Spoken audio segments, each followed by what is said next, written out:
Okay.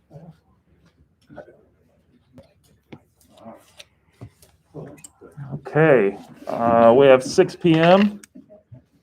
Roll call. Everyone's present. Everyone present. I'll call the Wabash City School Board meeting for Monday, January 3rd to order.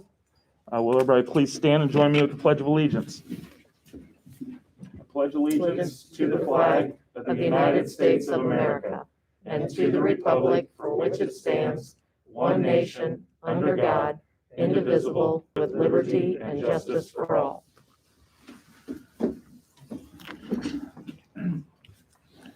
We begin each Wabash City School Board meeting by reading the Wabash City Schools mission. Wabash City Schools provides a relevant and rigorous education founded upon relationships to ensure each student is college and career ready for success in the global community. I'd like to welcome everybody. Do we have any recognitions tonight? No. No recognitions. We do have a couple of revisions. Items H through J. Item H is approved recommendation to send a team up to 5 to the International Conference on Immersion and Dual Language Education in Salt Lake City, Utah, from March 1st through 5th, 2022. Item I is approved the following changes to classified staff at LH Carpenter: the resignation of Cheryl Wilson as substitute paraprofessional effective January 3rd, 2022, and Gabby Wagner as substitute professional from January 4th through February 25th, 2022. And item J is approved the following changes to the Transportation Department: resignation of Dave Snavely as SPED bus driver effective January 7th, 2022, and Jessica Wilkinson as SPED bus driver effective January 10th, 2022. Accept a motion on the revisions. Motion and a second. Any discussion? If not, all those in favor of approving the revisions to the agenda indicate by saying aye. Aye. Opposed? Agenda is revised. Item H, we have the consent agenda. We have minutes from our December 13th, 2021 meeting. Claims, we have donations, $200 from Teachers Jeans Money donations to the Wabash High School Count Me In Fund, and a $115,000 anonymous donation to be applied to past due textbook rental and course fees, and there are no financials at this meeting. Accept a motion on the consent agenda. Second. Motion and a second. Any discussion? The two donations, we want to say thank you, Teachers Jeans Money. And then the anonymous donation, this is going to pay for any current students that do not receive any assistance to pay off any past due textbook rental or course fees. Like I said, it was anonymous, so we don't know who it came from, but it is very much appreciated. Yeah, definitely. Any other discussion on the consent agenda? If not, all those in favor of approving the consent agenda indicate by saying aye. Aye. Opposed? Motion passes. Next regular scheduled board meeting will be Tuesday, January 18th, 2022 at Wabash City Hall, 202 South Wabash Street, Wabash, Indiana at 6 p.m. Item J, reorganization of the Board of School Trustees as per Indiana Code 20-5-3-1. First up, election of president. Accept a nomination for president. Rob Gilshire nomination. Have a nominee. Do we have a second? Motion is second. All those in favor of me being elected president this year indicate by saying aye. Aye. Opposed? Motion passes. Item 2, election of vice president. You have a nomination for vice president? Nomination Rhonda Hipskin. We have a nomination. Do we have a second? Second. Motion is second. All those in favor of approving Rhonda as vice president indicate by saying aye. Aye. Opposed? Motion passes. Number 3, election of secretary. We have a nomination for secretary. I move to nominate Stephen Defoe as secretary. Motion is second. All those in favor of approving Stephen as secretary indicate by saying aye. Aye. Opposed? Motion passes.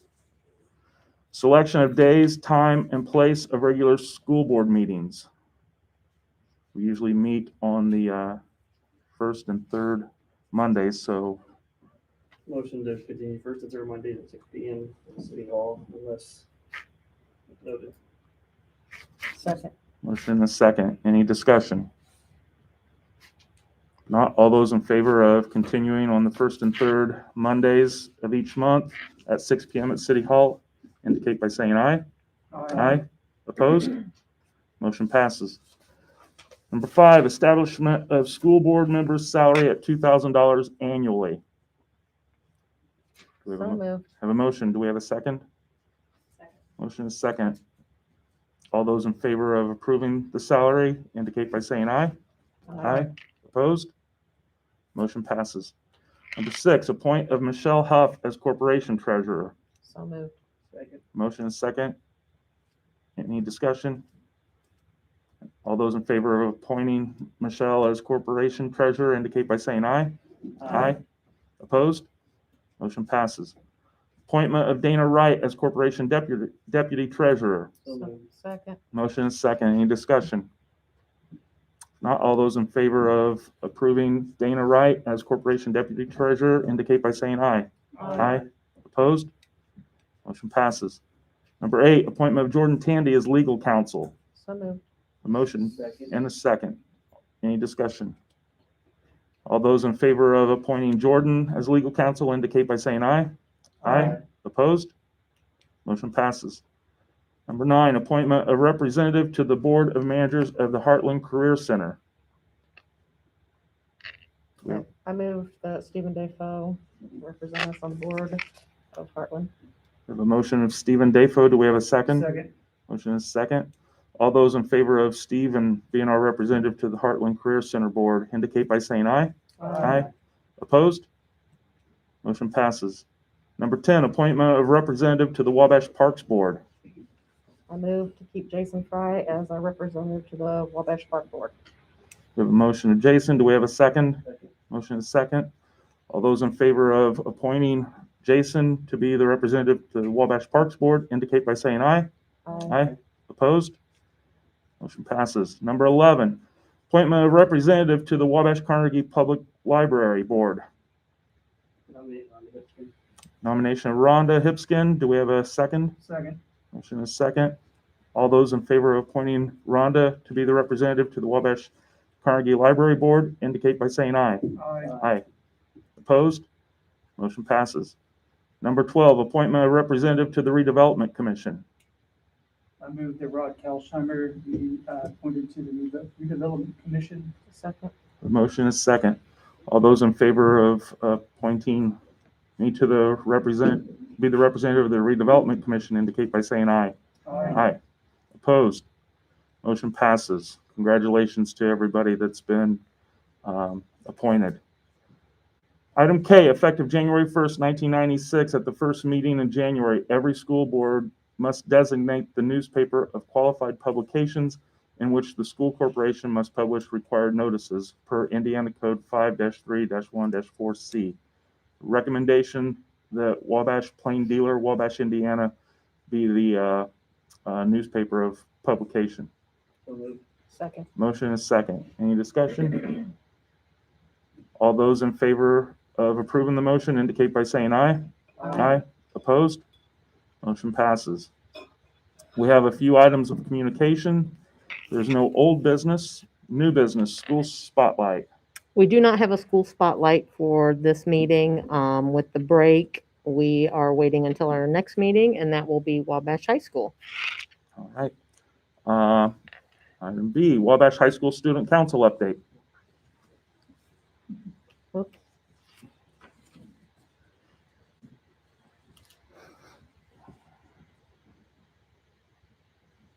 And it's not going to show there for some reason, but it will be back here.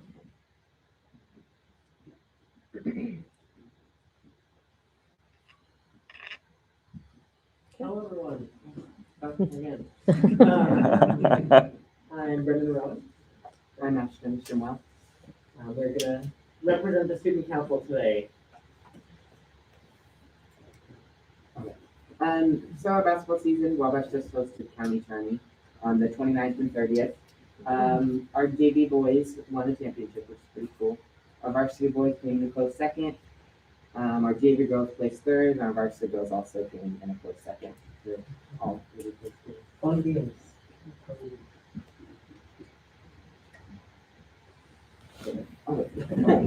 Girls, I just wanted to point out, girls basketball did a teacher appreciation night. It's something we do every year. We didn't do it the past couple of years because COVID hit. But each player manager chooses a teacher that they want to represent that they've had in the past or who they have now, just to show them like, hey, you've affected me in a way that's made me a better person. We make them we have a little card that we write to them. And so then we give it to them and we invite them formally to our game, which is on the 14th of December this year.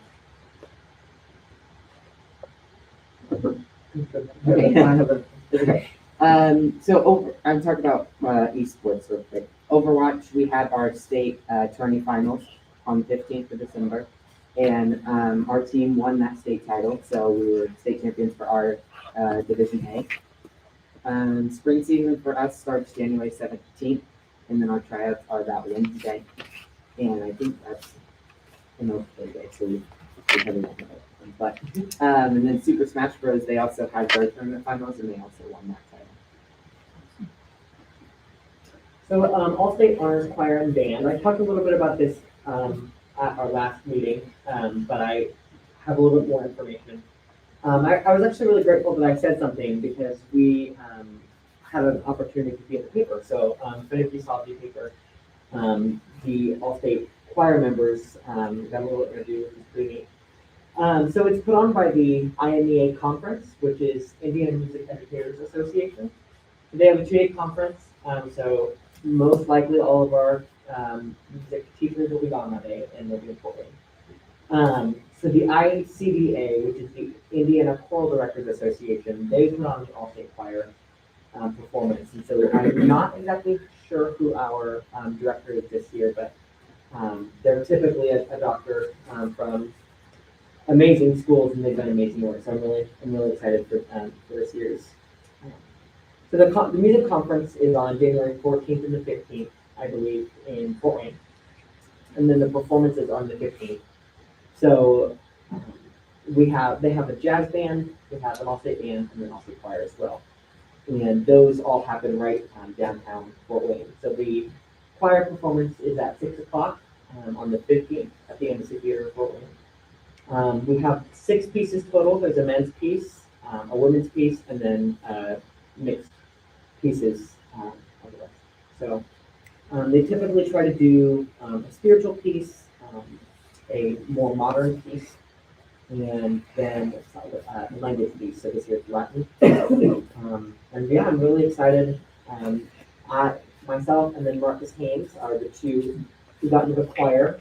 We did have one student get into both, Quinn Haynes, and sadly, because it's all on the same day and it's all at the same time, he had to choose between band and choir. And since he's done choir for 2 years, he decided to go with band this year. And then we also had Bryson Nickham, who was in Allstate band last year as well. So really proud of all of us and really excited to have this one last, honors choir. It's a pretty big deal. There's only 250 students out of all of Indiana. So it's a pretty cutthroat thing. So it's really fun. Yeah. So upcoming events, we got New Year's 2022, which is our graduating year. I keep saying that just because it's so yeah, exactly. It's so unbelievable. Martin Luther King Day is the 17th, and we have that day off. We have an Ealing Day coming up on the 26th, and then our senior night, which is another thing that is impossible to believe, is on the 28th. And as a senior who can speak for most all other seniors with senioritis, there's only 94 days left.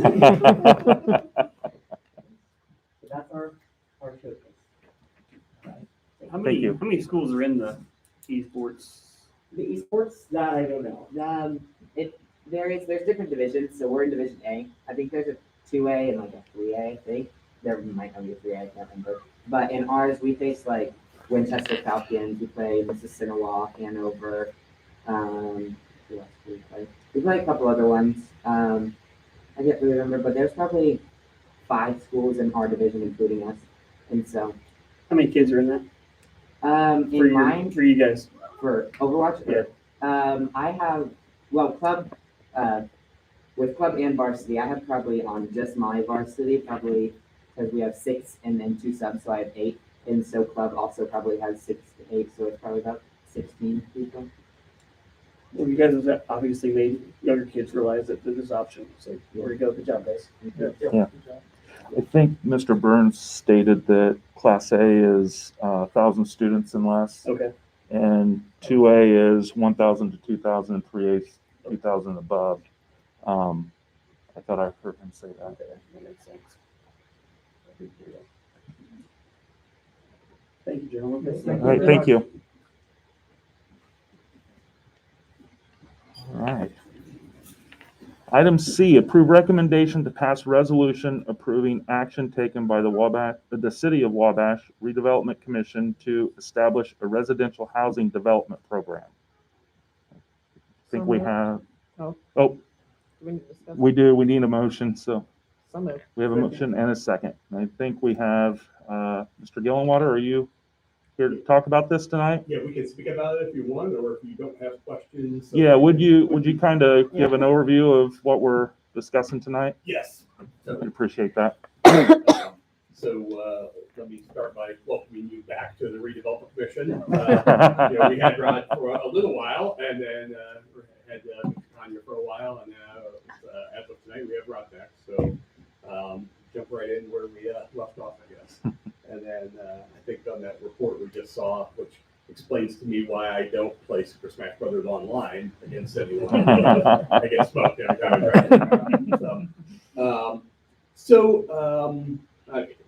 It's great though. It's so neat that that's an option even at this point, right? And that's awesome. So I am here on behalf of the City of Wabash Redevelopment Commission. I have with me Doug Lehman, who is the attorney for the Redevelopment Commission as well. And then I have Jim Higgins, partner at London Whitty Group, who's the city's financial advisor and the financial advisor to the Redevelopment Commission as well. So the school should have received the fiscal impact statement when the Redevelopment Commission was working through this. That was actually compiled by Jim, so Jim can talk about any of the fiscal impact of what this entails. I do have some maps if it's easier for you. I can hand out if you want me to come up and do that just to show you. Yeah, if you would, the please. properties that we're talking about. So I happen to make exactly 8 copies, so should be one for everybody. I know these fairly well. So City of Wabash is proposing and has elected to create 3 residential TIF districts. Essentially, you may be familiar with a traditional TIF district, which is stands for tax increment finance, and it's a financial tool that a local government can use to help incentivize projects, provide incentives for projects wherein we can capture some increment generated from a new project that we can then use to bond against and that kind of thing, so that we can provide incentives to a project. I'm not doing this any justice, but I know Jim is going to correct any errors that I make in this initial discussion. Unlike with a traditional TIF district that is for commercial and industrial area, we're talking about creating something where we're trying to use it as a tool so we can help with offset the cost of mostly infrastructure, roads and utilities and that kind of thing. The state of Indiana gave us an option a few years ago to try to spur residential development to use a version of TIF to create a residential housing district. And so essentially what we have elected to do over the last 3 months or so was, and you may recall, Ron, we started having this discussion when you were on the Redevelopment Commission the first time. The City Redevelopment Commission has decided that 3 properties that you're looking at on that map, which would be essentially what we refer to as the Parkview Legacy site, which is essentially the old Parkview hospital sites before they built up on 24, and it includes 2 properties. what was the Ash Street Clinic, what was Dr. Hahn's office, and Dr. Hahn's house, essentially. Those are all either owned by the Parkview Wabash or owned by the city of Wabash. The second district we're talking about is what we refer to in the plan as the STIP bond area, which is essentially the GDX site. The GDX site, so I should say the Parkview Legacy site, it was owned by Parkview, so it was a tax exempt property. They weren't paying any property taxes to anybody, right? With the exception of maybe Hahn's house and the clinic and Dr. Hahn's clinic. The GDX site is owned by the city of Wabash. That is, or the STIP bond site, the former GDX site is not a tax-paying entity either. It's owned by the city of Wabash. And then the third one is East Market Street, which would be these properties directly just to the east side of downtown on Market Street as you come out of the park on the north side of the street. You may recognize those were homes that were kind of in disrepair over the last several years. And then they started being purchased actually through Wabash County's supporting 501c3 foundation, which is the Wabash County Business Alliance Foundation, Inc. Started purchasing those properties over the last about 2 years. And you may have noticed right before Christmas, we got the last 3 of those homes actually torn down. And so it's essentially bare land now, and they're owned by our supporting foundation as well. Essentially what we're proposing to do is create 3 housing TIF districts that would help us offset the cost of the infrastructure that's necessary to bring a developer to redevelop those into housing. And so you have a map in front of you. I think you have a copy of the plan, the fiscal impact. I would maybe ask Jim if you've got questions. Jim can certainly answer anything. Or Doug, if you've got anything to add about what we're trying to accomplish, and happy to answer any questions. Do you have contractors lined up already, right to go? What kind of timeline are you looking for the different properties, and which do you anticipate going first? Sure. So East Market Street, I have the most direct control over that. So I will say our goal is to start developing that this year, 2022. It took us a little bit longer to acquire all the sites so these were willing seller transactions that would agree to sell a home to us and arrive at a price and that kind of thing. And so it took us a little bit longer to acquire those than what we were hoping for, and then to get them torn down. So we'll start the development process on that this year, hopefully in 2022. I would anticipate some additional movement this year in 2022 on the Parkview Legacy site as well. We have been actively talking with a developer and over on that site over the last we started really that in 2020 and sort of got pandemic like everybody else did. And then the GDX or the former GDX, the STIP bond area, that's probably a little bit longer of a time frame because there are some issues there that need to be remediated and need to be corrected before we could really do anything. But the hope is between 3 of them, we should be able to put quite a bit of new residential units into the community, both obviously all market rate single family homes, but also some multifamily development at the Parkview Legacy site as well as at the STIP bond area. I don't have the fiscal impact sheet. Okay. I'd like to, I'm just curious, I'd like to see that. I think Jim has, you have a copy of the fiscal impact? Yeah. How many homes are we looking at for the Parkview site? I can tell you that. Give me 1 second. I'll tell you all 3 of them. How about that? That'd be great.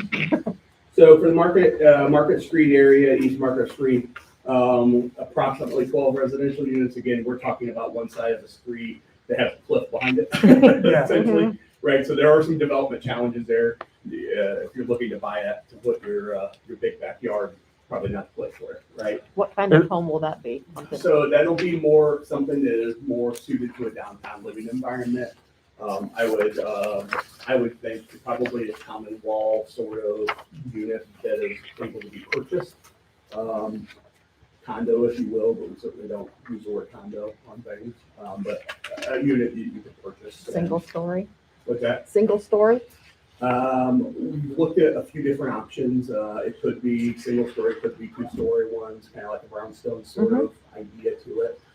We've looked at potentially doing some buildings where it could have 2 upstairs, 2 downstairs sorts of units that would have some balconies and stuff, that it would be something that would be architecturally appropriate for a downtown as opposed to not really a suburban look, right?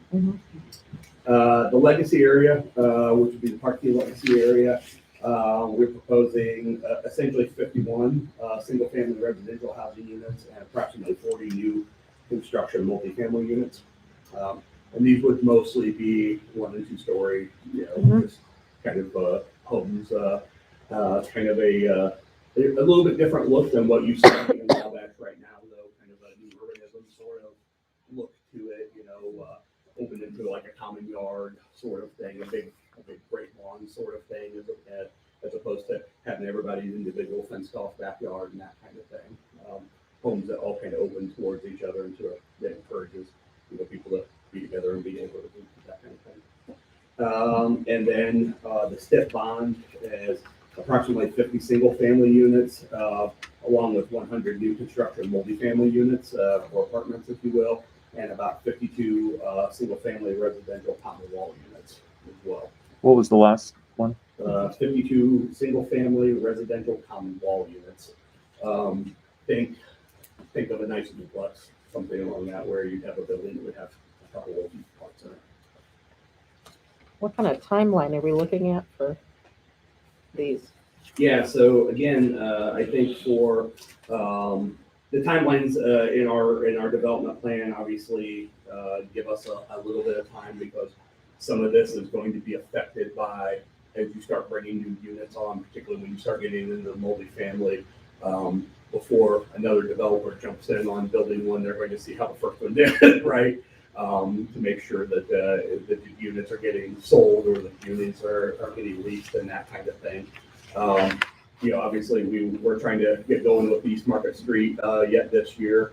I would anticipate for that one probably a build out over the course of a few years.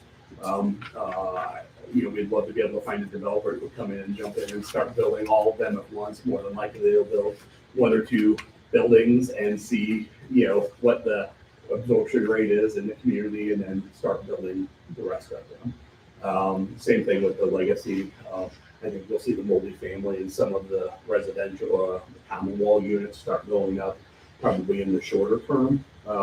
And then over the course of a few years, start seeing the other homes come on. So this is part of this. Obviously, this is all inside the Wabash City Schools District. You also have, the new Pecker Creek that's going forward right now too, up on the north side of the golf course at 50 north. Yeah. In MSD's district, and then longer term, potentially the McCann property as well. That was created. Those are both set up as residential districts as well. In MSD's district. So obviously, the benefit to us, benefit to the city, benefit to the schools is putting up new homes, right? Hopefully, you're getting new people that move in. New homes that come in, particularly on properties that really weren't being taxed prior to that. Adding things back to the tax roll, moving people in, and hopefully, I'm assuming you're going to run a school bus to every one of these properties and pick up as many of these kids and send them to Wabash schools as you can. So you indicated you would anticipate the multifamily homes or the those with a shared common wall going up before the single family On the units? legacy side, I think that those will be the first ones you start to see built. Would That's not a guarantee by any stretch. It really works out to the investment on the developer. What if we have, assuming we have this tool put in place and the school board approves it tonight, that we have that ability to start having that incentive that we can then potentially bond against or whatever we need to for what we anticipate that that increment to be. would you anticipate that being a hindrance to folks wanting to put a single family unit in next to that property? No, so we have put a lot of effort into making sure that that area take a step back, right? So whenever you take an anchor institution out of the middle of a neighborhood that is residential all the way around it, there's two things that can happen, right? One, the neighborhood goes down because you've taken that big anchor institution out, or you can do something for a stabilization strategy and try to build that back up.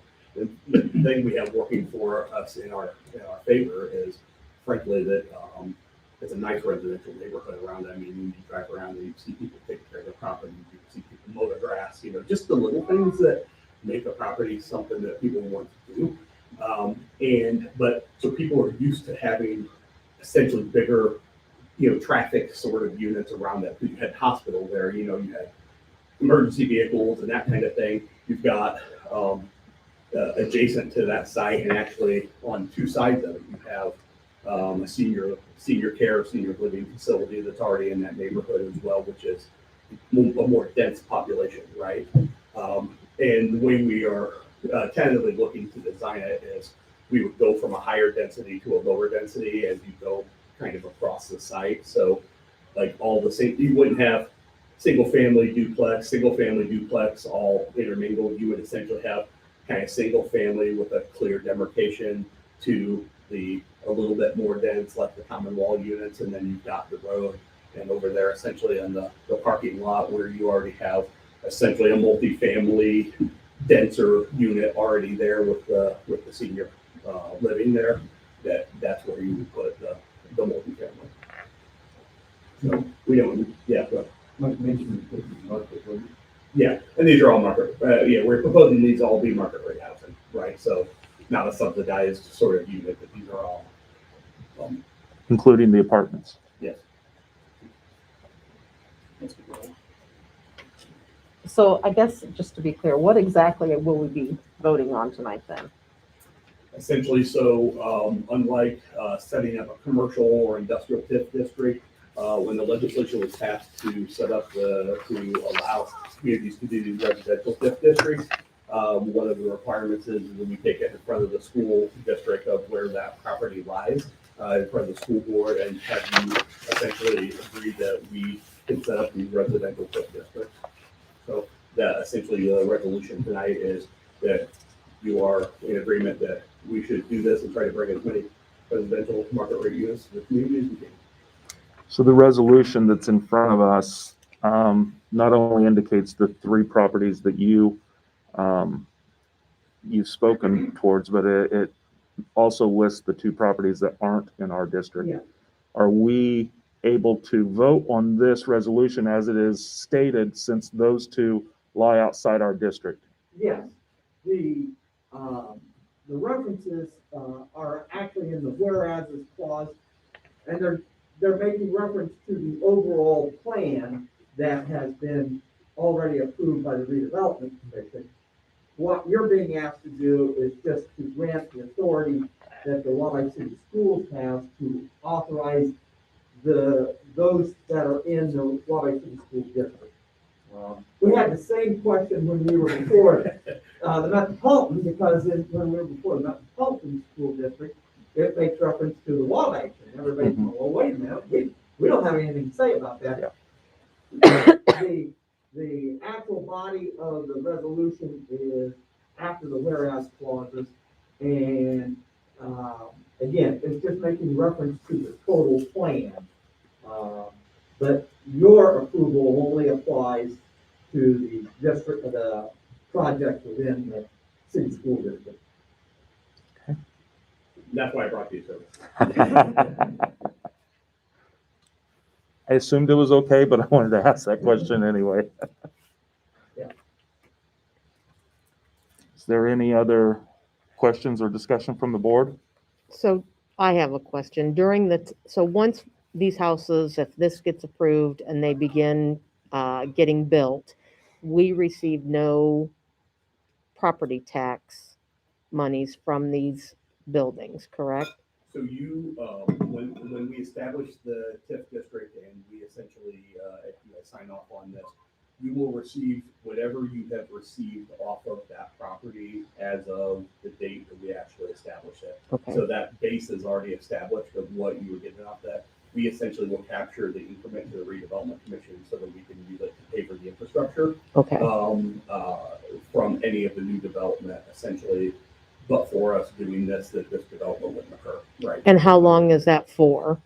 So, the life of the TIF district could potentially last up to 25 years. Okay. Based upon, from the day that we incur debt. Is that correct? You're correct. Okay. And so one thing I would say, is unlike a traditional TIF district, like where we do something in industrial and commercial, I will tell you that the increment, and maybe Jim can expand upon this, the increment that we generate off of this is not as great because you have a house that gets assessed at a certain point, a certain dollar value. Say, you build, for the sake of an argument, $100,000 house, and then you get your mortgage deduction, your supplemental mortgage deduction that comes off of that. So then we're only capturing the increment generated off the tax after all those deductions have been applied, correct? And then, so we're talking about a smaller amount as opposed to a factory that might invest $10 million right off the bat and another $10 million in personal property or something like that, where we're talking about a larger sum that we could capture right off the bat. This is certainly going to be a little bit of a longer slog towards it. I would also say one of the things that maybe makes this a little bit different as well is we're talking about one property where it's a very defined geographic area. And to us, whereas on a traditional one, we may end up taking some of that money and, applying it to sewer plant or something like that to be able to better serve that industrial user. This is a pretty specific area and a pretty specific use of what we would do it. We would anticipate essentially doing this to pay off whatever debt we would incur for the incentive to, make that a developable site. And then at that point, we can, talk about either releasing that TIF district at that point or. So once you've paid off all your debt, then you can release it as a, We could, that would Okay. be one option from the redevelopment commission. It'd be up to the redevelopment commission old language. But you don't have to. We do not have to. Okay. Right? So for the Um, Parkview Legacy site, we wouldn't see any, Wabash City Schools wouldn't see any tax dollars for 25 You years? you wouldn't see the property tax dollars that get captured as the increment based on that. I think, yeah. So I bring a financial advisor. This is confusing, so I'm just No, trying Yeah. to. Good question. So the way that the city schools and most local government works, is you have a levy control. So all your funds are controlled by levy. So you have a property tax levy that you're allowed to tax. And you have a base assessed value. And so your levy is compared to that base assessed value by terms of rate. As your base grows, right, more property becomes taxable in the city of Wabash.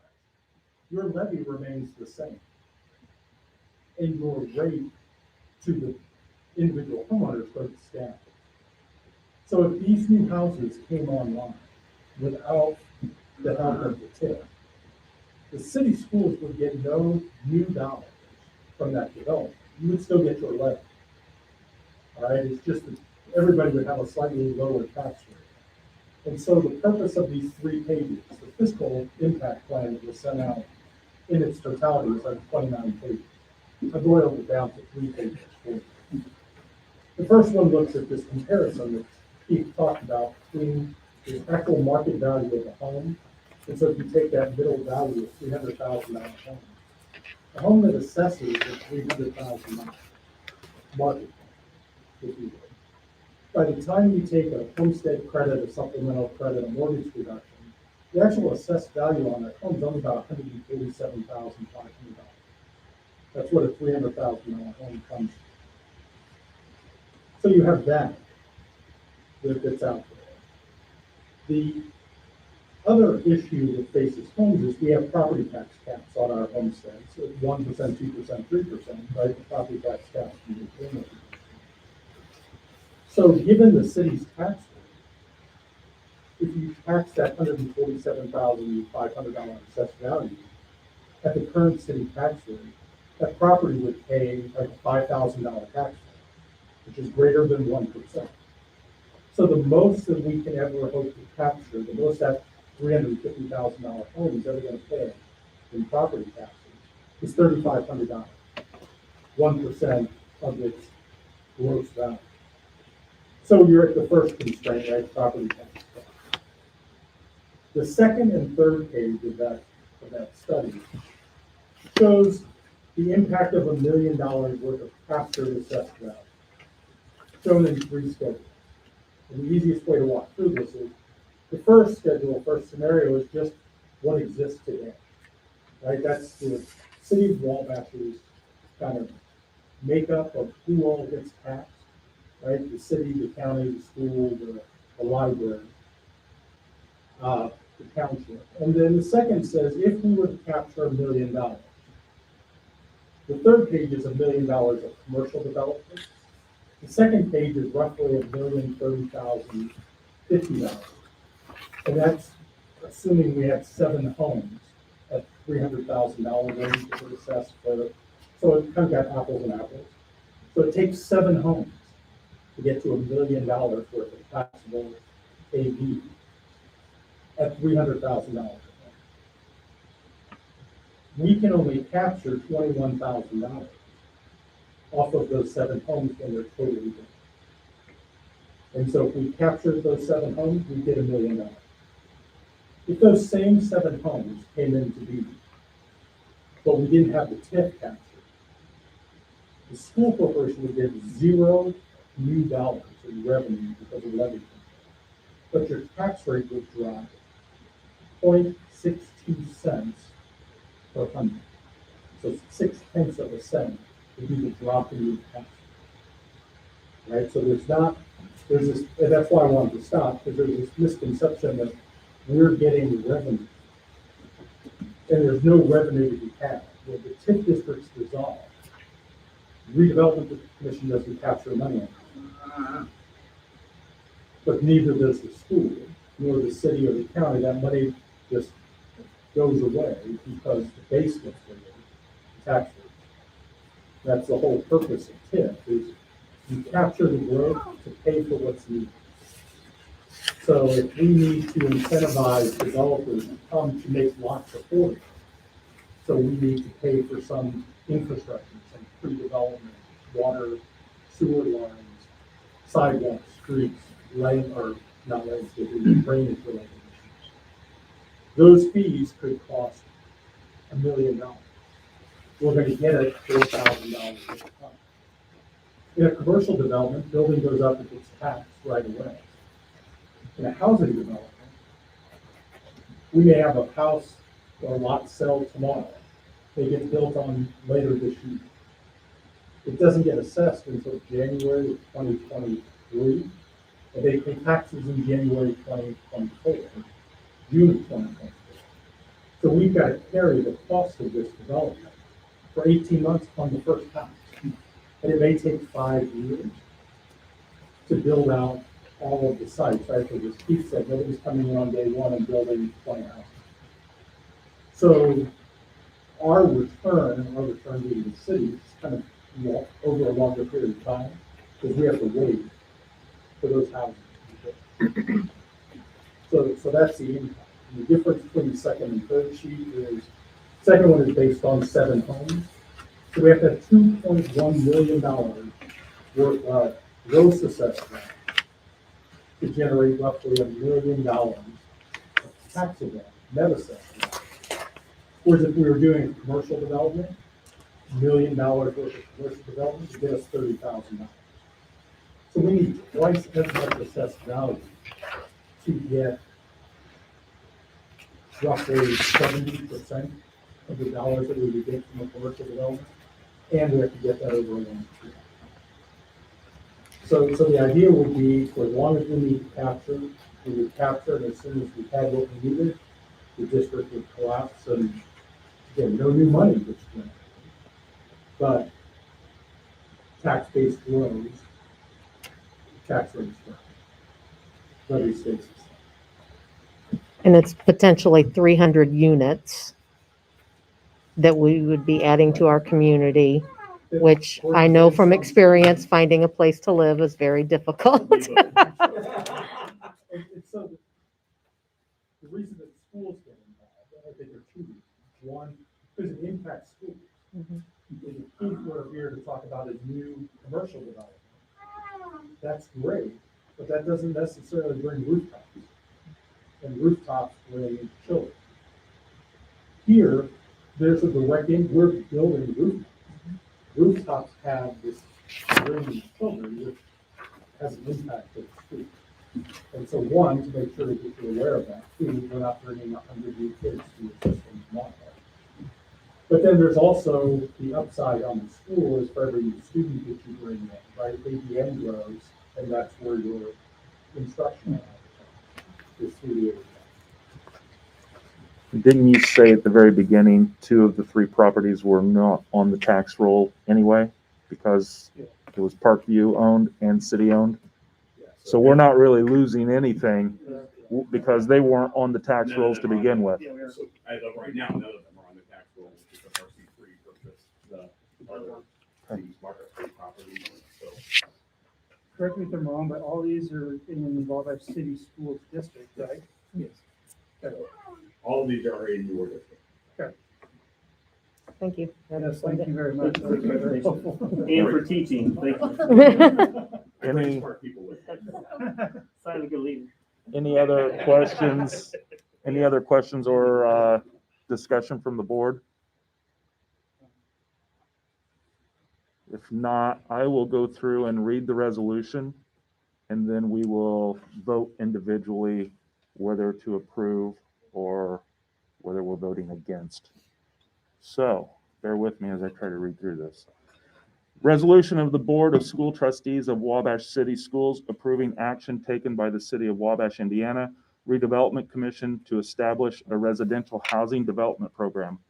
Whereas the City of Wabash, Indiana Redevelopment Commission, the Redevelopment Commission, the governing body of the City of Wabash Department of Redevelopment pursuant to Indiana Code 36-7-14 as amended from time to time, further known as the Act, on October 5th, 2021, approved and adopted its resolution establishing a residential housing development program, the declaratory resolution.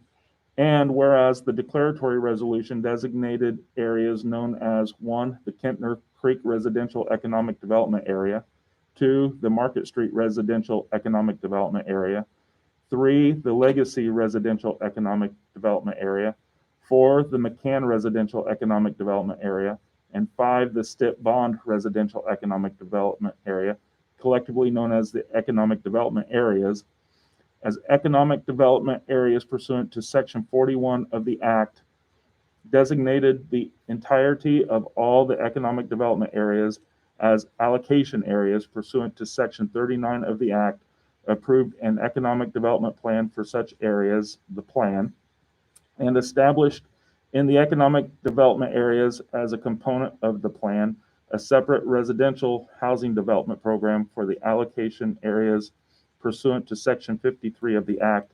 And whereas Section 53G of the Act states that a residential housing development program may not take effect until the governing body of each school corporation affected by the program passes a resolution approving the program. And whereas the Wabash City Schools Board, known as the board, now desires to approve the establishment of the residential housing development program by the commission in the newly designated economic development areas. Now therefore be it resolved by the Wabash City Schools Board as follows.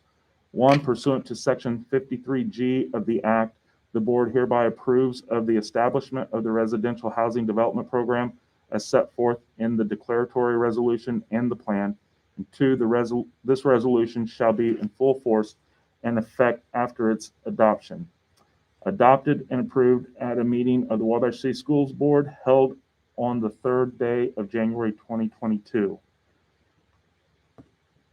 Kristen? Stephen? Aye. I vote aye. Rhonda? Aye. Jason? Aye. Motion passes. All right. Thank you. Thank you, gentlemen. Thank you. I have a original you can assign. Okay.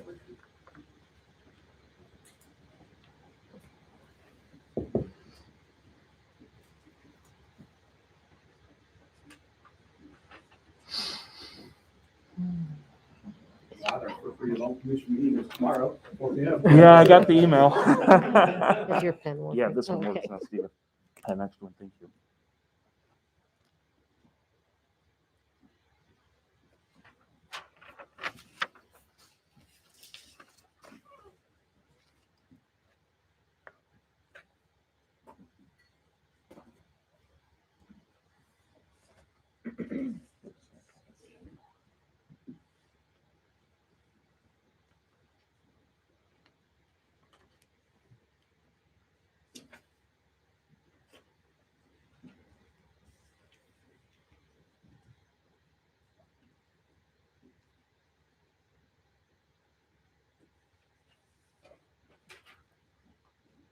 Thank you all, I appreciate it. Thank you. All right, moving on. Item D, accept Wabash County Community Foundation grant for $5,000 to expand the Wabash Middle School gardens. So moved. Motion and second discussion. We'd like to thank the Community Foundation for their continued support of Wabash City Schools. This grant will allow our middle school students to continue to learn through hands-on experiences. Do we search that out or do they come to us for that? I am not sure. I don't know if it was something that, I know that Mike, was looking. Any other questions? All those in favor of accepting the grant indicate by saying aye. Aye. Opposed? Motion passes. Item E, approve the following FMLA leave requests. Employee number 12567 from April 1st through May 27th, 2022. Employee number 90008 beginning January 14th, 2022. And employee number 97040 beginning October 7th, 2021. So moved. Motion and second discussion. So one thing that we are changing, just to ensure that we are not violating HIPAA, we are using employee numbers instead of employee names when we do any type of leave requests that relate to medical reasons. All those in favor of approving the leave requests indicate by saying aye. Aye. Opposed? Motion passes. Item F, board will review OSHA's Emergency Temporary Standards, ETS, and discuss how Wabash City Schools will proceed with current requirements of the ETS. Do we have a motion? So moved. Motion do we have a second? Second. Second? All right, discussion. So tonight is really a time for discussion. We have some time, but we have to put together our plan for OSHA's emergency temporary standard. And this is for businesses and it does include schools. We have to develop a policy around vaccines and testing for employees. We're going to talk about it tonight. We will continue to the discussion at our next board meeting. I personally do not believe that we should require vaccinations. If we do not require vaccinations of our staff, and this includes all staff members, if they are not vaccinated, they would have to test weekly and provide proof of a negative test. So that's part of this ETS, this emergency temporary standard. I have talked with our head of nursing and we've talked about, do we accept home tests? If that is something that we are going to do, we are going to have a plan. It would have to be brought to school. And from what I have read, if it's a home test, it has to be done in front of a medical professional. So is there a way that they could bring their at-home test, do it on Monday morning? We need to, the staff members will be responsible for the cost of the test through our insurance. I believe the insurance does cover and the cost. However, my concern, and I don't know where this will end up going, is some places will not test you if you do not have symptoms. Now, if this actually goes into effect in January, I think it's January 10th, is that correct? That's the hard deadline, but they've also said that if you've made reasonable steps toward compliance, the actual deadline will be February 9th before they start imposing sanctions. Okay. So maybe that will change in health facilities if they know that people have to be tested to be able to go to work. So those are just some things that we need to discuss as a board. Where do we want to proceed? What do we want our policy to look like? And how are we going to handle this mandate that has been pushed down upon us? I think it's important that everybody understand that this is a mandate that's being pushed down on us. It's not something that Wabash City Schools is going out and saying we're looking to implement this this program. I believe it's any business that has 100 employees or more across the country is being affected by this. So that's a lot of businesses and organizations that are going to have to come up with this policy and how they will implement. I guess I have a couple questions on comments that you made. One about the home tests. Is there anything in the language from the guidelines that came down from OSHA of whether they will be accepted or not? I know that's not, I know home tests haven't been widely accepted up to this point, so I don't know if that is still the case with this policy or not.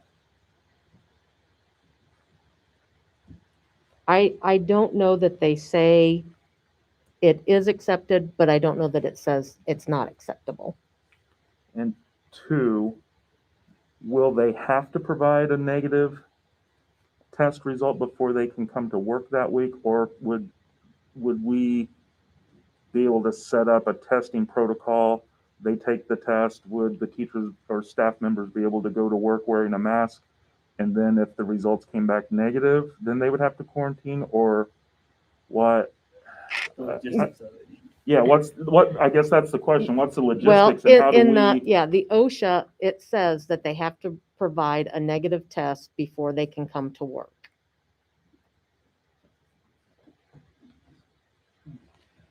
Okay, so what if they're unvaccinated and test positive? I know that I was told when I had COVID a year ago that I'll test positive for 2 months after having COVID.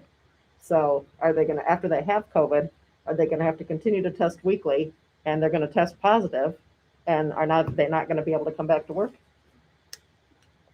Well, I've never heard that someone would test positive for up That's what to the 2 doctor months. told me. Or when I got my labs, that I would continue to test positive for a while. Okay. No. Because I know like maybe for up to 14 days, which is what the quarantine time had been, but not for months. That's just what I was told when I had it. I did read something today that it said that you can test positive up to 12 weeks after having COVID. And that may be something I know that's in some cases, once you've had it, then they give you 90 days of immunity.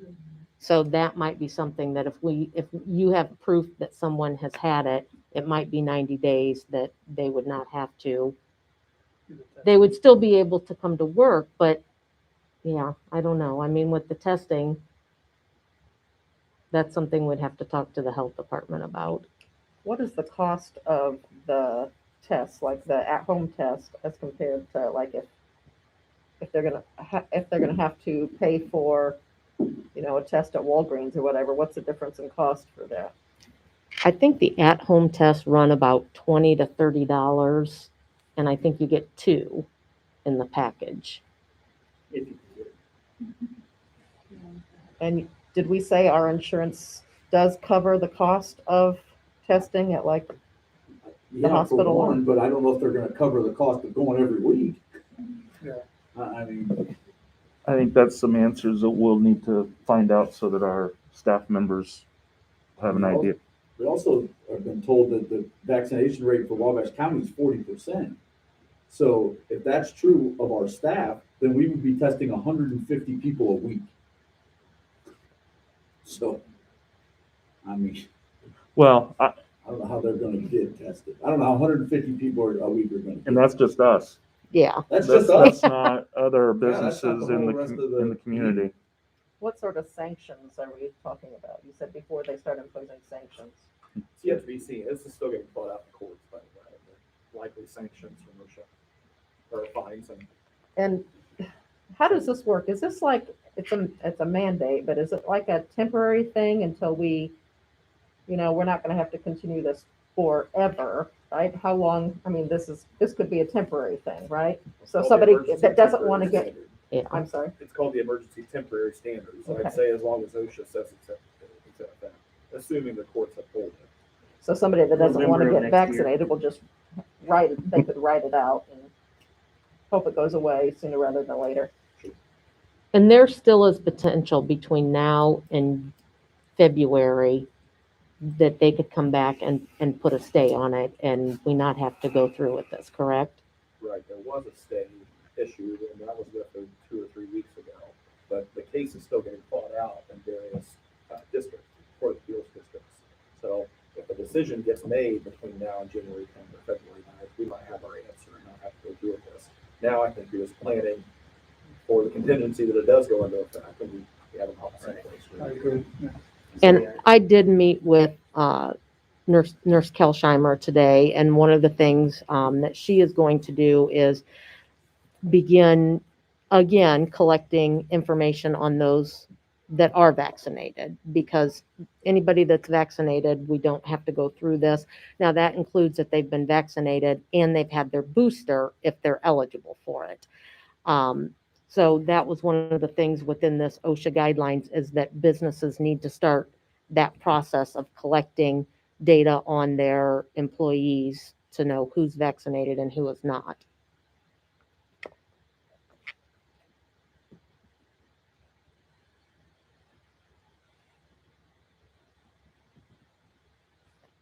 If, I guess maybe I'm getting ahead of myself with this question as what ifs, but assuming we have a lot of 150 that have to test weekly, and we have a large portion ends up testing positive, what's contingency plan for classroom instruction, subs being able to, Depending on the numbers, we would have to look at each individual building and we may have to move to virtual. Heard other schools do that, just without this.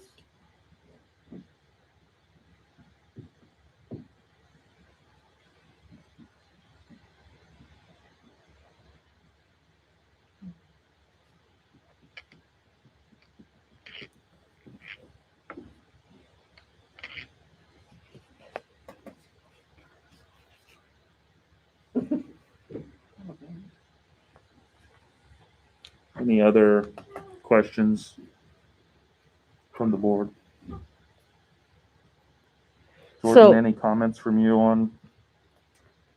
I've got lots of comments. Well, I mean, on the legal aspect of this that we need to be made aware of. It's the government's way of making it so inconvenient for people who haven't gotten vaccinated to get vaccinated, and the pressure of people into doing it.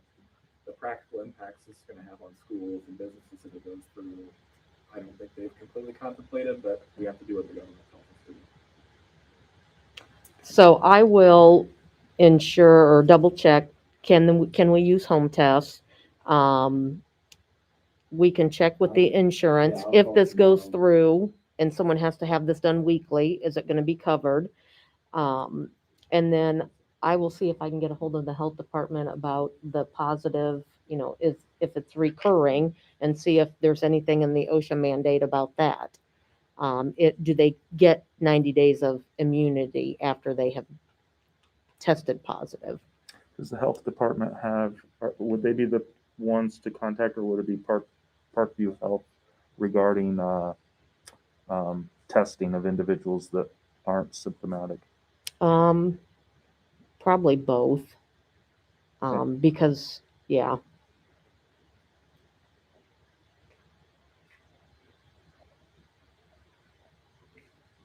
Yeah, the practicalities doesn't make sense when you start doing a town like Wabash. I can't imagine.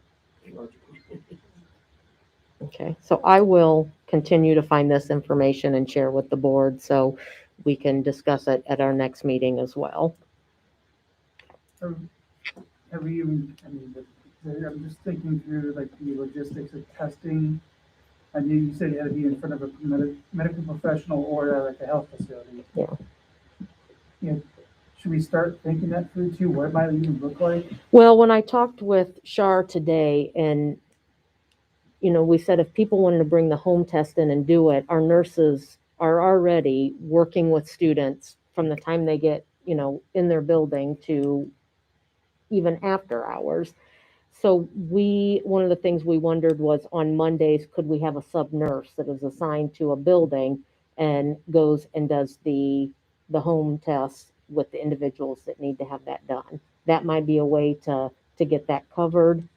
But yeah, I don't know how our nurses are going to be able to go through and check all these home tests while they're supposed to Doing be their job. providing services Right. to our students. Yeah. I mean, maybe contractual nurses. Yeah. Well, we have some nurses that sub for us that we might be able to They're a lot cheaper than contractual nurses. Oh, I'm sure. to have them nurses are come not cheap either. on Monday. And another thing I think we also need to find out is can it be a rolling? Like, could it be this building has to submit theirs on Monday, this one submits theirs on Wednesdays, and this one submits theirs on Okay. that. I don't know that. Sure. Okay. But that seems to defeat the purpose of I just tested. I don't know. I know. I'm just trying to think ahead. Yeah. See if we can at least start rolling the ball somehow. If we have an employee today get tested, do they have to quarantine until they get the test results? Yes. So they do have to quarantine until they get the test results. If we implement a policy like this and they don't have their test results back in time to submit them on Monday, if they elect not to do the home test, then we need to decide whether they can. Yeah, so then return to that's work. something they're gonna have to know, like, I have to get tested by this date to get my results back in time on Monday. But even then, when the testing skyrockets in the different facilities, I can remember last year, there were times when my kids would go and test and they would not get the results back for 5 or 6 days. That's why I'm asking, because I'm So, afraid that's what's yeah. going to happen. If Um, everybody's testing, it's going And so I guess we have our plan that we've developed. If it gets to that point, then I think we go to the health department who needs to go to OSHA and say, how are we supposed to do this?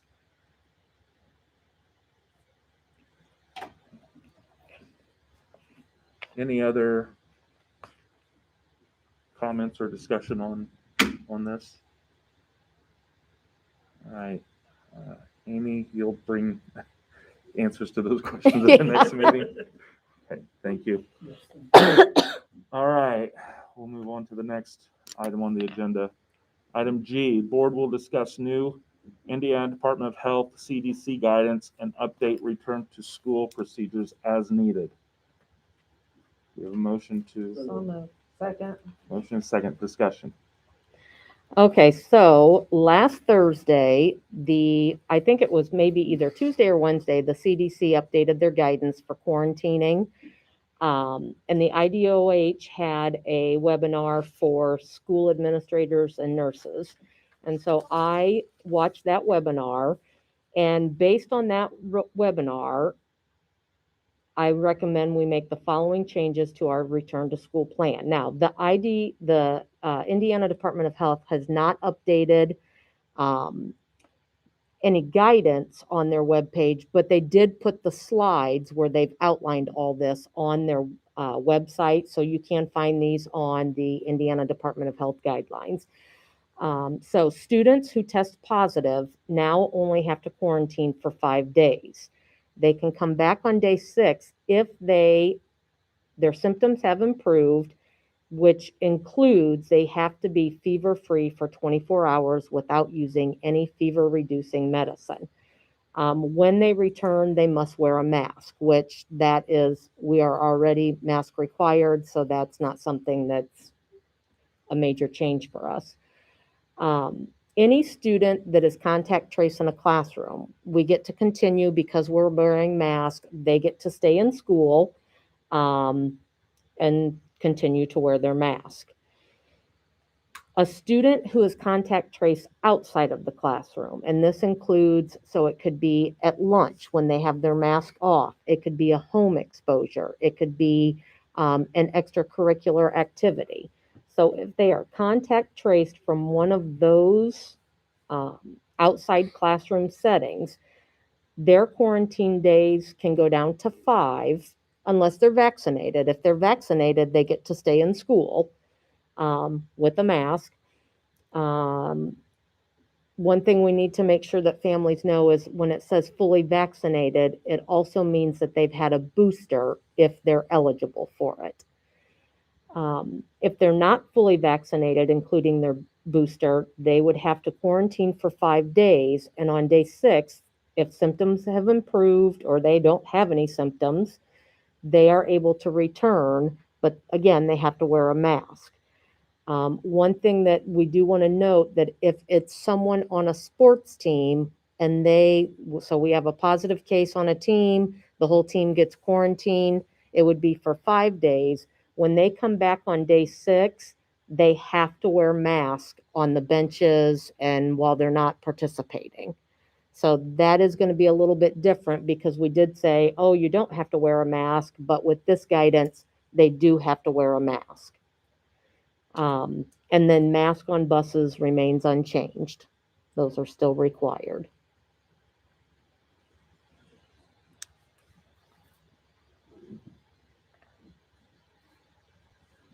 If we were to make any of the proposed changes, since the guidance has not been updated yet, so if we were to do that tonight, would that put us at odds with the governor's executive order? Because that's why we really implemented our policy the way we did to begin with.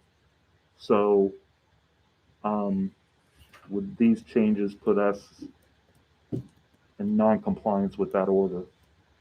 Let me double check and see if the IDOH has updated anything. When you go to their back to school resources, they have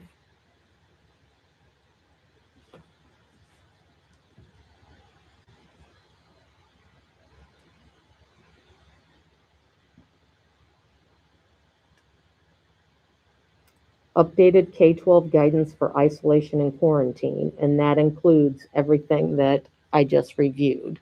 So it's on the Indiana Department of Health, who created the wear a mask, you don't have to go home. So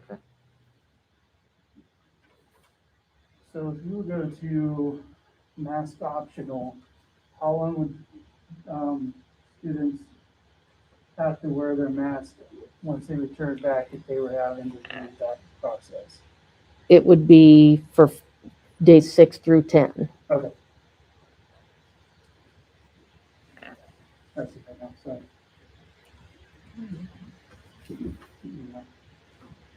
Okay, so they have updated and they have more information about this. So it is on the IDOH website. Okay. And this is, everything that we've recommended is still staying mask required until we go into blue or yellow. So we're not gonna resurvey the teachers or anything to find it, since it's only quarantine for 5 days, or we're not gonna resurvey or I anything to think see if that's anybody wants to change their mind. Or When I look at our numbers of positive cases for the first semester in comparison to the surrounding schools that were all mask optional, we had half the number of positive cases, sometimes a third. So while I know people don't believe they work, that made me go, that seems a little bit odd that ours was significantly lower than the surrounding schools.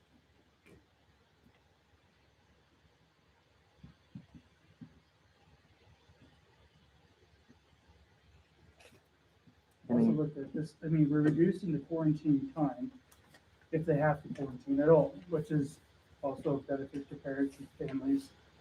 You have to figure that out.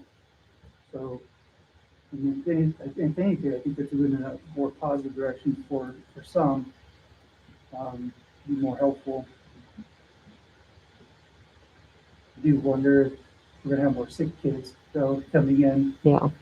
Just Yeah, and I will say there's a concern because in the past, they had to provide a negative test to return correct.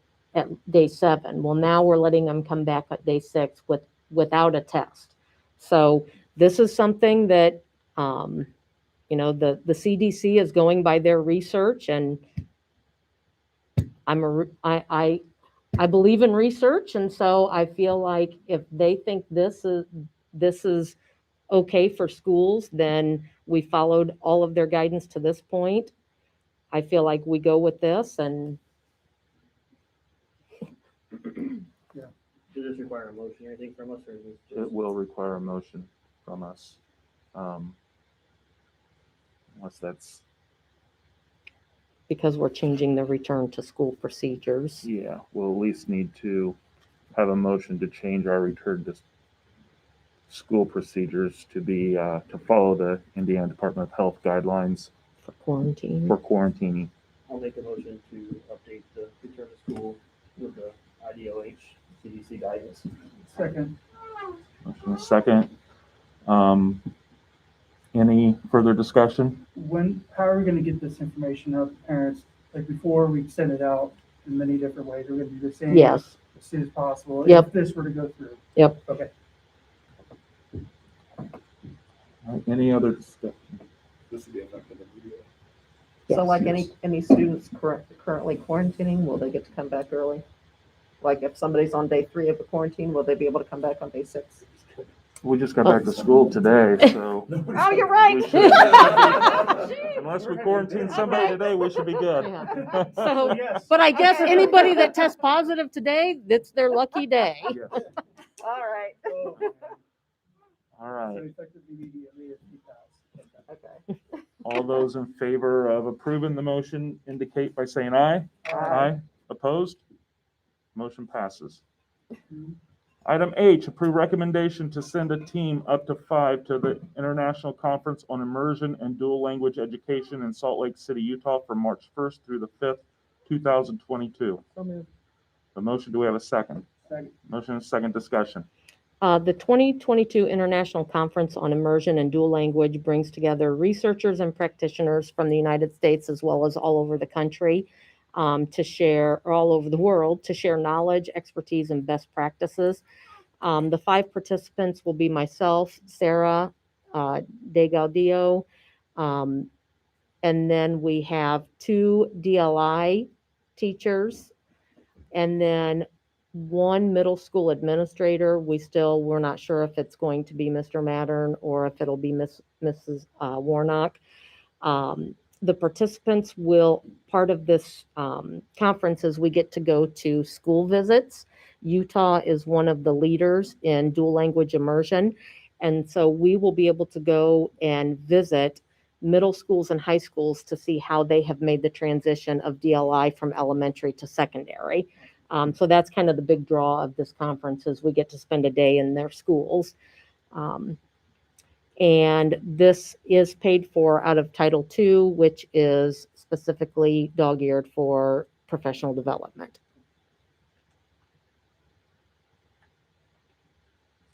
Any other discussion, questions?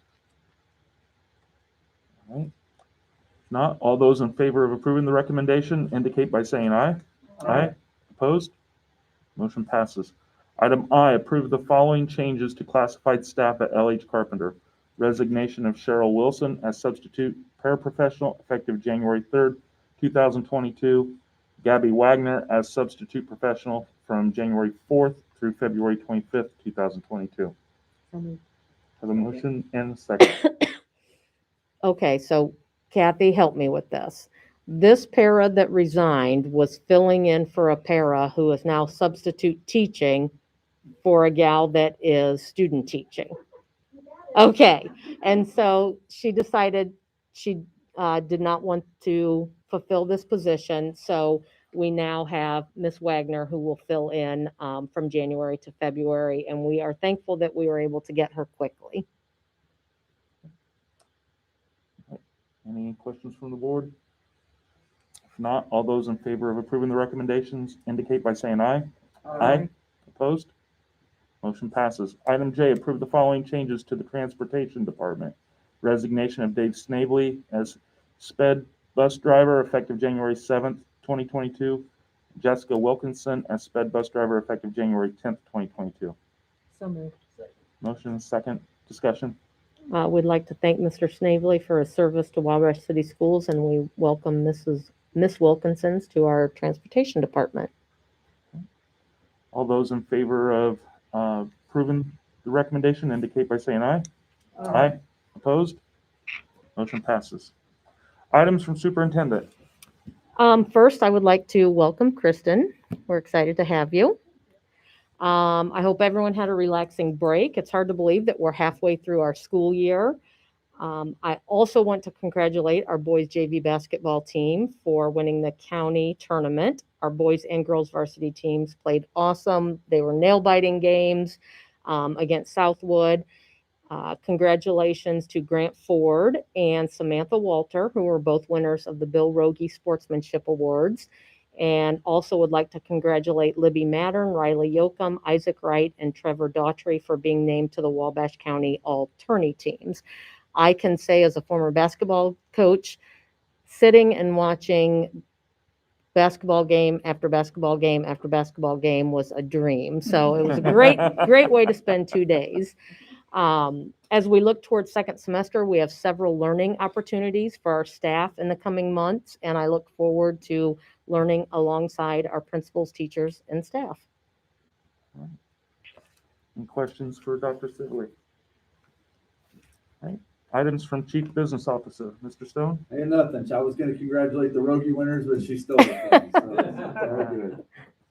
All right. Items from administrators. I just have one clarifying question. You talked about the quarantine, and I recognize that anybody that was quarantined today, which in fact there were some. What about anybody who's quarantined as a break? We have some who were contacting us that they had tested positive, so Monday or Friday. I have some staff who were out the whole week and into next week. Do we go back and contact them and tell them it's changed and then See, my question wasn't so dumb. Do we go back to the date that the CDC made the recommendation? I just started today. Well, I think the question is if we start it today, then those that tested or that got sent home today or tested would have to quarantine for the longer period versus somebody that gets But the if we test. start, I mean, start today. Like, so if they tested on Thursday, they still start the 5 days today. So they wouldn't have to have the 10, but they would still. start. Jordan, you got any? I think you could do it either way you wanted to. So you make a decision and go. The guidance came out Wednesday, right? I think so. If No, we, It was Thursday. Thursday It was was your not second day of your time It period. was Thursday. I think it came out from the CDC though. On Wednesday. Yeah. Okay. if the motion that we made was for it to go into effect immediately, meaning from this point forward, do we have to have an additional motion for it to be retroactive? If you wanted to clarify that, I think the motion was effective today, you're adopting the CDC guidance, which previously went into effect, right? So you'd be following the CDC guidance. We just said it's effectively today, you're accepting that. Right. So they could, Would- if they started quarantine on Wednesday, since that's when CDC guidance came out, then they would only have to quarantine for 5 days, right? As long as they were symptom free and had no fever. Yeah. Follow in the direction. Yeah. So you could argue that for us, Jordan, if we needed to. I think if everyone agrees that's the intent. Yeah, let's we just do that go. without any I, additional motion. I think everybody's on the same understanding as that. So, yes, thanks for asking that. Yes. Yes. 5 days 5 previous. days from Wednesday. So from Wednesday or after it's cycle. Right. Wednesday, they continue. Correct. Well, if it was pre-Wednesday, they would start their 5 days on Wednesday. Yeah. Yeah. So That'd if be they, No, if they, no, no, yeah, no, no, no. if that's when no, their thing the- went into. It didn't go into effect on Wednesday. So if it was pre-Wednesday, they would have to follow the old rules because the new rules weren't in effect, is what I we're thought saying. Matt just said we could do 5 days from, what did you The say? guidance came out last Wednesday, Right. so that's why I said anything that happened from that day forward. Wednesday forward, if somebody Follow that tested guidance. positive on Tuesday, they would have to follow the guidelines that were in effect on Tuesday Yeah. because the new guidelines weren't in effect until Wednesday. Mhm. We're already 6 days into that. Yeah, so Right. we should They're still be, gonna be shortened. Right. So what he mentioned is it's supposed to come back Monday. We'll be able to take that. Because If they were. yes. I'll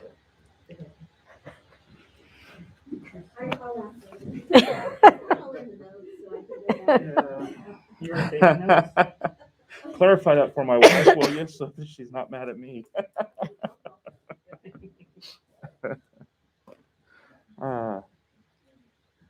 Any other questions or any items from administrators?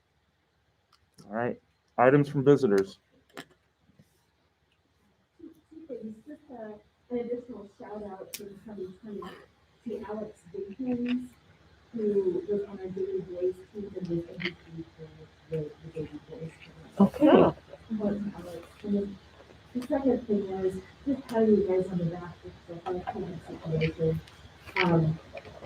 If you follow kind of what the curve of each of the last 2 days has been on the data coming out of Johns Hopkins, we're in an area that was about 3 months behind the curve. We're still spiking in Delta, but the rapid rate of Omicron variant is such that we will likely spike in it while we're still spiking in Delta. So we've got we've got a long road ahead. And again, if you follow the numbers, that's what the public's doing. So it's, I'll talk to all of you who are dealing with rapidly changing expectations from the government announcement, but it's going to be an unknown. All right, items from board members. Kristen? Just want to say I'm honored to be here. Very excited that it's starting. That's really it. Stephen? Welcome. Thank you. Glad to have you. Appreciate it. Congratulations to all the basketball teams. It's always a fun weekend, especially being able to host and show off our new facility. That was really the first time we've had a big event there, so it's exciting. And then that's all I got for now. All right, Rhonda? Something I wanted to talk to you about. I think it'd be neat if because we have some unique programs, clubs and sports at our school. Like we have esports, we have a bowling team. We also have a fishing club that Justin Denny runs. And I think that would be neat to have, to like spotlight those different kind of clubs and sports at our board meetings. Because I think a fishing club is certainly a draw. So that's all I'd like to say. Jason? Oh, and welcome. Yeah, welcome to Kristen. Glad to have you on the team. Other than that, just, I know, Amy, you said you were in a webinar last week when you were supposed to be off. If I remember right. Thank you. That's huge. Not everyone would probably do that, but thank you for taking your time on your day off and doing that for us, and we have better information to work from. And it was good to hear that we did such a good job in maternity as well. All right. I too would like to welcome you to the board. Look forward to serving with you. Thanks to everybody that helped pull off the county attorney. I know there's a lot of volunteers that are behind the scenes for an event that large. So thanks to everybody who helped with that. Congratulations to all of the all county tournament team, but especially to the two Bill Rogie Sportsmanship Award winners for our school to get both of those this year. that makes us really proud. So congratulations to them and to all of our athletes, and welcome back to school, and looking forward to a great second semester. And On that real quick, the Ford family has back-to-back Rogie Award winners. Congratulations.